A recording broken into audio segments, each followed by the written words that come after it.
नमस्कार, मैं हूं पीके बिहारी। एक बार फिर से स्वागत करता हूं आप सभी का हमारे यूट्यूब चैनल पीके जी टेक पर। तो दोस्तों, आज की वीडियो हम जो बात करने वाले हैं वो होगा स्टूडेंट के ऊपर, स्टूडेंट क्रेडिट कार्ड के ऊपर।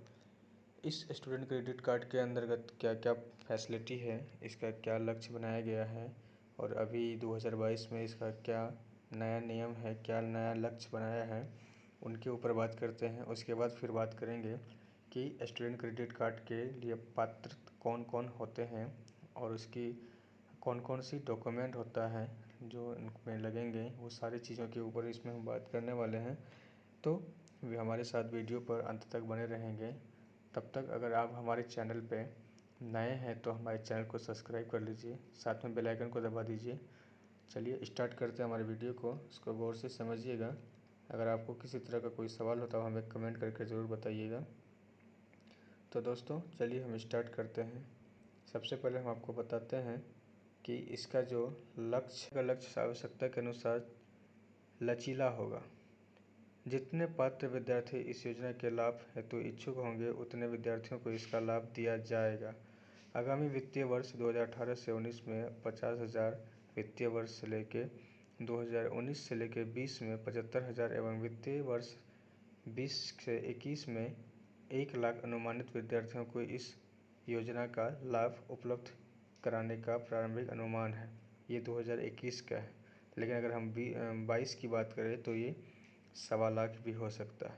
ठीक है, अब आइए कि इस योजना को क्यों लेना चाहिए, इसको हम समझते हैं। सबसे पहले तो दोस्तों, ये योजना उन विद्यार्थियों के लिए होता है जो कि उच्च शिक्षा प्राप्त करना चाहता है और किसी कारणवश मतलब पैसे की, अपने आर्थिक स्थिति की वजह से वो हायर एजुकेशन नहीं प्राप्त कर सकते हैं और वो अपने रास्ते को चेंज कर लेते हैं पढ़ाई का।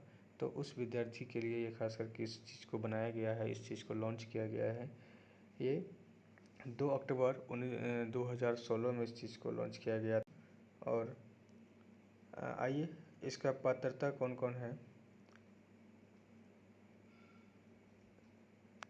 जिसमें कि खास करके उन विद्यार्थियों के लिए बनाया गया था कि विद्यार्थी को जो अलग से उनके जो माता पिता होते हैं वो कहीं बाहर से जो लोन लेकर ब्याज पे पैसा लेकर जो विद्यार्थी अपने बच्चे को पढ़ाते हैं, उनको ज़्यादा पैसा देना पड़ता है। अगर मान लीजिए कि अगर बच्चे को जॉब नहीं हुआ तो वो फिर ज़्यादा प्रॉब्लम हो सकता है और तुरंत जॉब नहीं होता है। तो इसी चीज़ सब सारी चीज़ों को देखते हुए बिहार सरकार ने इस चीज़ को लॉन्च किया था।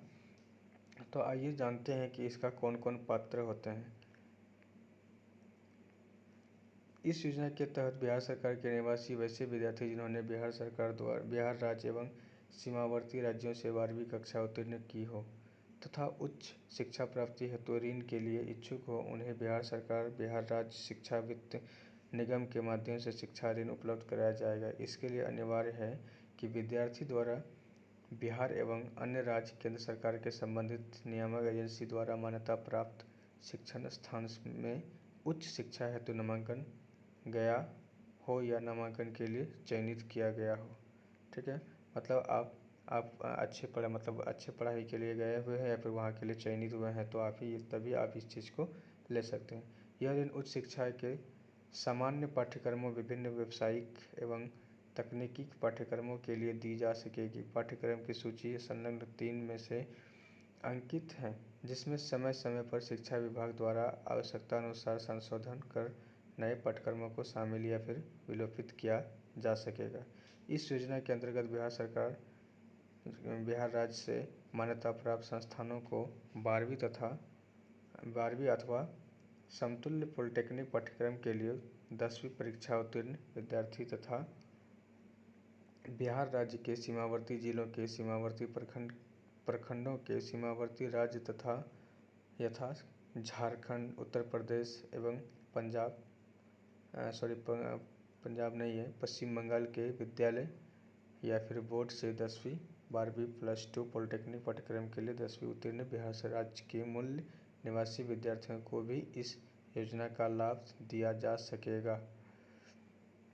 आवेदक विद्यार्थी हॉस्टल में रहने की स्थिति में आवेदक के शैक्षणिक संस्थानों को राशि उपलब्ध कराई जाएगी। शिक्षण संस्थान के हॉस्टल में नहीं रहने की स्थिति में विद्यार्थी के लिए फीस के अतिरिक्त अन्य रहने के लिए खर्च लिविंग एक्सपेंस के लिए अनुलग्न किया के अनुसार वर्गीकृत शहरों के लिए निर्धारित किए गए मानक का विवरण अनुलग्न 2 की निर्धारित दर पर आवेदक को उपलब्ध कराई जाएगी।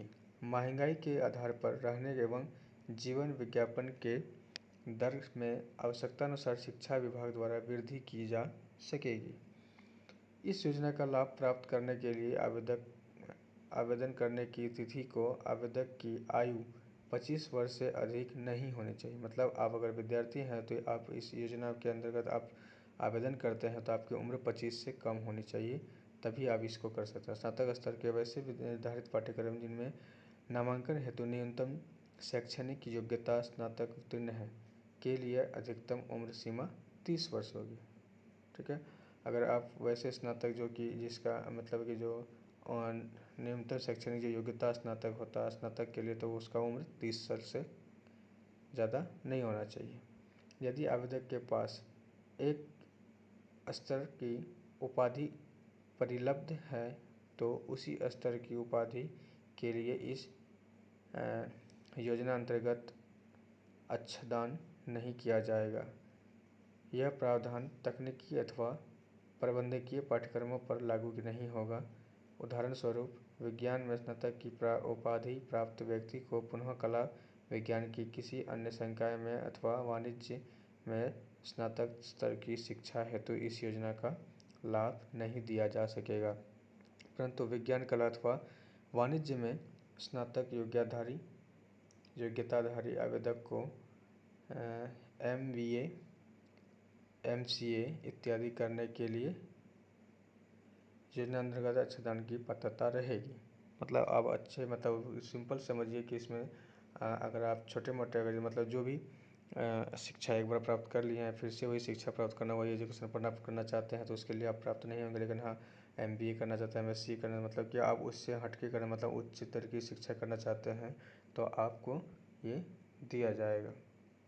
आइए जानते हैं कि आवेदन की प्रक्रिया क्या होता है। इस योजना के लाभ लेने हेतु तो ऑनलाइन आवेदन प्राप्त किए जाएंगे। कोई भी इच्छुक विद्यार्थी जो 12वीं कक्षा पॉलिटेक्निक पाठ्यक्रम की 10वीं उत्तीर्ण हो तथा इस योजना के लिए पात्रता रखता हो, उस ऑनलाइन पोर्टल अथवा मोबाइल ऐप के माध्यम से अपना आवेदन ऑनलाइन समर्पित कर सकता है। ठीक है, आप ऑनलाइन भी कर सकते हैं। सर्वप्रथम आवेदक द्वारा पोर्टल मोबाइल ऐप के सामान्य वांछित सूचनाएं दर्ज की जाएगी, जैसे सबमिट करने पर वन टाइम पासवर्ड उनके मोबाइल